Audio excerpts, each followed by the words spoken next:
Welcome to Raising My Siblings channel by Shaba. My name is Shaba and I'm raising my siblings. So today I'm going to talk about the lessons that I've learned by taking care of my bro who is a 5-year-old. Favor kuja? Favor? Favor? So Tara, here is our 5-year-old. Here is my 5-year-old brother. His name is Favor, and it's been a journey, 2 years of taking care of him, and I can say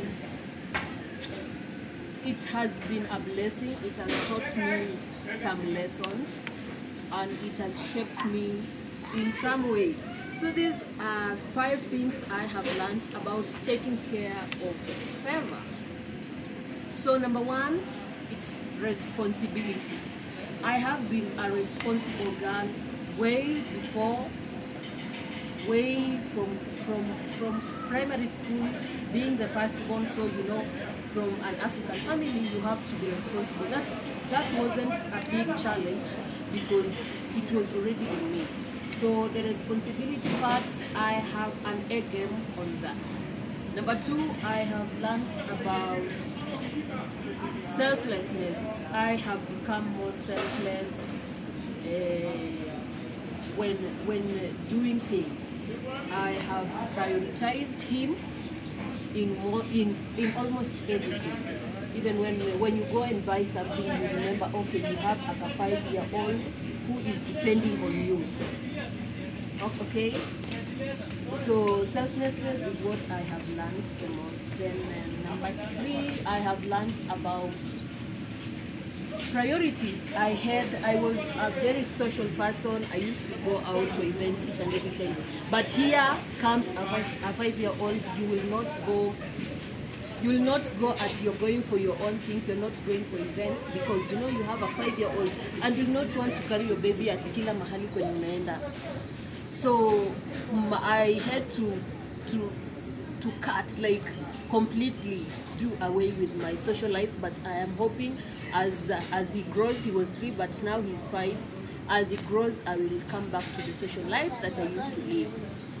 So my priorities again changed. I became more intentional about raising this baby, and it was not so hard because I had pictured myself. I am 24 years old, by the way, so I had pictured myself raising my kids. So that is something that I am doing.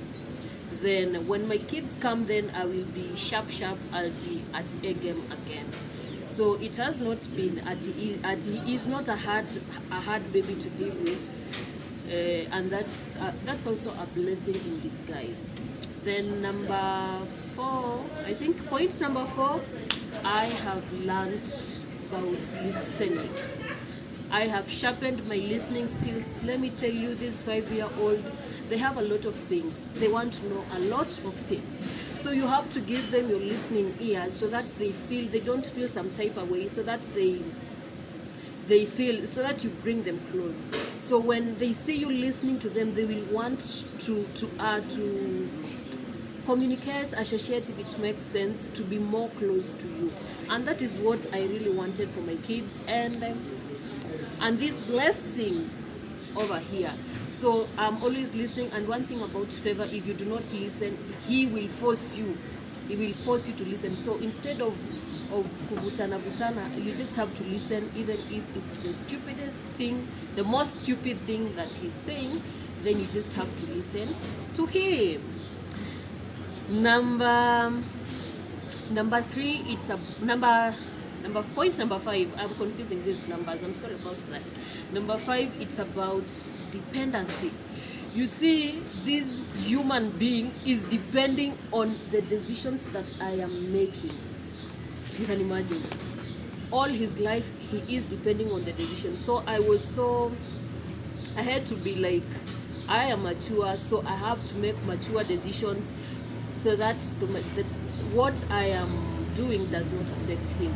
Because I know, let me tell you, you can imagine you have a baby who is depending on you like all his life.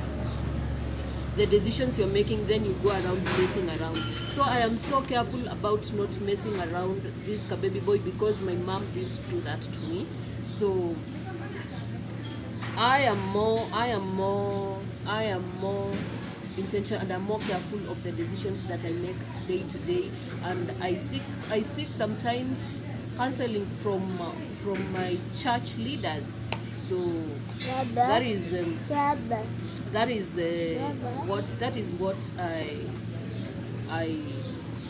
maneno inakuja. That is what I have learned.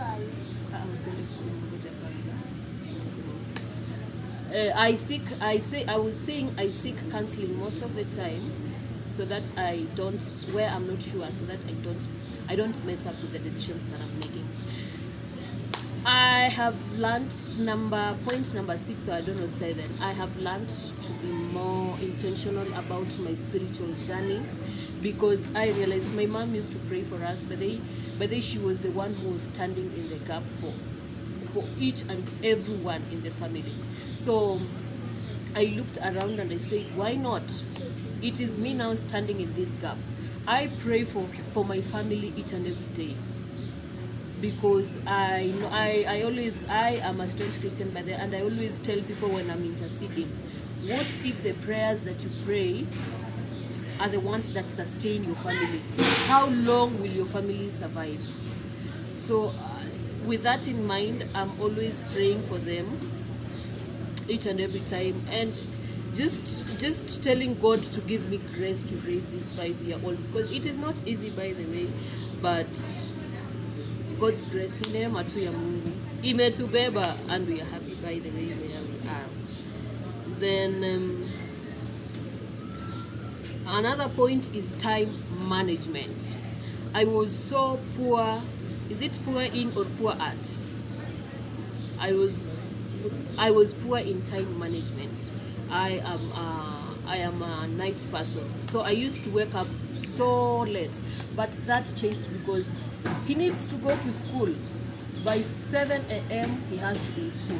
So you find I have to wake up at 5:30, prepare him, then I prepare for work, take him to school. Then when I'm out, I remember, like, I have to put in mind, like, there is someone who is supposed to be picked in school at 3 p.m. That's why I said, the point that I said my social life changed. I just don't wake up and go at nenda kutembea, then I come back at 8 p.m. There is this human being here who is dependent on you, who is waiting on you to come pick him from school. So time management is something that I've had to work on. Yeah, I have to work on, and I'm still work in progress, and I shall get there, and I know that. So those are the few things that I've learned. Of course, I've learned a lot of things. It's been a journey of good times and bad times, but we thank God we are here today, and I thank God for giving me the opportunity to raise my bro. I want to see Favor in 20 years time. I want him to be someone who knows God, first of all, someone who like someone who is responsible, someone who has impact to the society. So that is what I want to see Favor in 25 years. And Favor, if you get to see this video 25 years later, just know I have good intentions for you. I will always love you. I will always take care of you, and you are my responsibility. I am not complaining. Oh, Favor, what are you doing? I am not complaining. You are my responsibility, and I love you so much, and I want the best for you in this life. Stop doing that. And I want the best for you all your life. So that is it for today. I'll keep on sharing my story of raising my siblings. I am enjoying. I am not complaining. Of course, it has ups and downs, but keep subscribing to my YouTube channel. You share, you like my video, you comment. I want to interact with you people. I know some, by the some are I know of some friends of mine who are in the same position that I'm in. And what I can say, I'm praying for you that God gives you grace to raise your siblings according to in a godly manner. So bye for today. We shall meet in the next video. Bye.